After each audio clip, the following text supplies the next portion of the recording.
नमस्कार दोस्तों, defence news Hindi में आपका स्वागत है। आज की सुर्खियां। इजराइल का खौफ, इस एयरवेज ने पेजर वॉकी टॉकी को लेकर चलने पर लगाया बैन। गाजा में इजराइल हमास जंग का असर पूरे पश्चिम एशिया में दिखने लगा है। हमास के समर्थन में खड़े लेबनान स्थित हिजबुल्लाह पर इजराइल के टेक अटैक ने पूरी दुनिया को चौंका दिया है।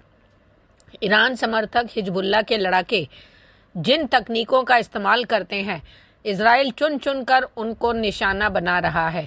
इसलिए ही हिजबुल्लाह पर पेजर और वॉकी टॉकी अटैक हुआ है। हालांकि उसका असर बाकी जगहों पर भी पड़ रहा है। कतर एयरवेज ने लेबनान से उड़ने वाली फ्लाइट्स में पेजर और वॉकी टॉकी जैसे आइटम को साथ लेकर चलने पर बैन लगा दिया है। अगला, अमेरिका को बताकर लेबनान में बूम बूम कर रहा इजराइल ने हिजबुल्लाह का सफाया करने की ठान ली है।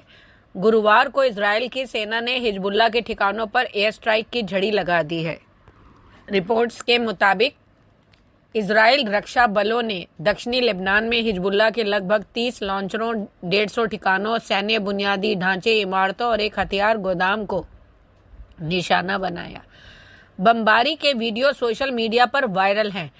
वहीं अमेरिकी अधिकारियों ने गुरुवार को कहा कि इजराइल ने लेबनान में मंगलवार वाला मिलिट्री ऑपरेशन उसे बताकर किया था। हालांकि इजराइल ने अमेरिका को और कोई जानकारी नहीं दी।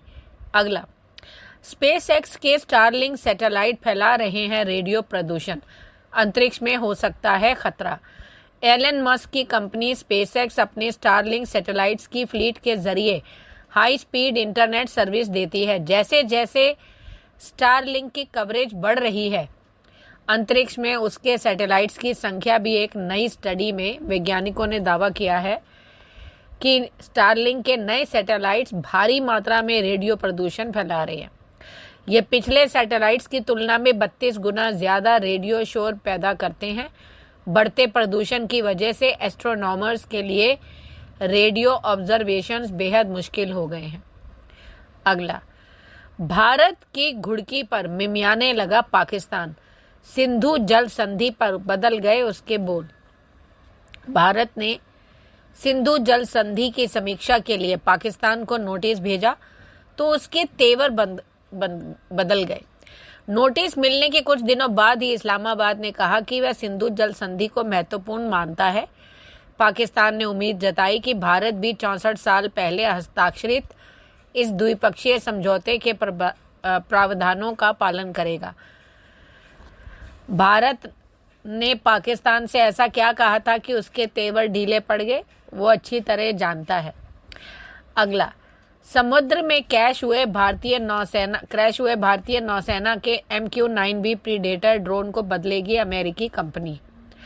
18 सितंबर यानी बुधवार को चेन्नई के पास मौजूद अराकोनम स्थित नौसेना बेस INS राजाली से high altitude long endurance remotely pilot aircraft नियमित निगरानी पर था। इसमें कुछ तकनीकी दिक्कत आई, जिसके बाद उड़ान को रीसेट नहीं किया जा सका।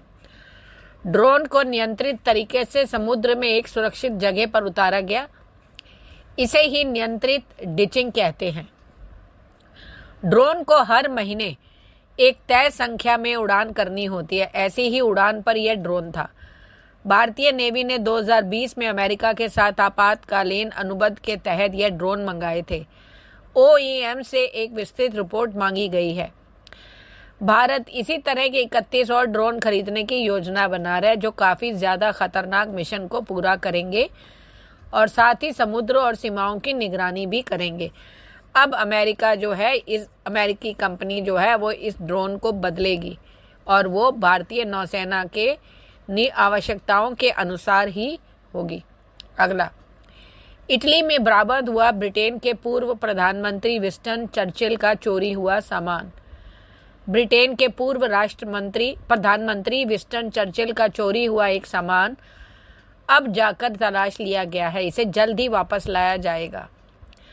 सुरक्षा एजेंसियां इसे चोरी से हैरान है कि लंबे समय से वह चोरी उस सामान की तलाश में थी।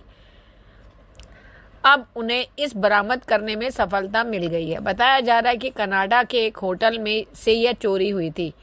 जिसकी बरामदी के लिए पुलिस परेशान थी। अब इसकी बरामदगी से राहत की सांस मिली है ब्रिटेन को। धन्यवाद।